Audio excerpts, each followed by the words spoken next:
Let's learn how to divide the number 108 by 6 using the long division method.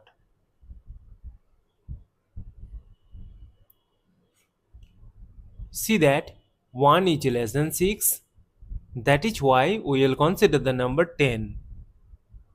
We know that 6 times 1 is 6.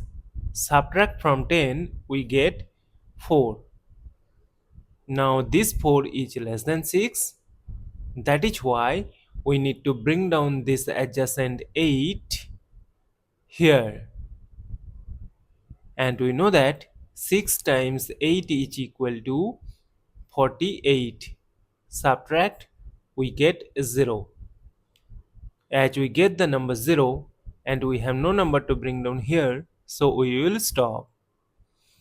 Therefore, 108 divided by 6 is equal to this number 18.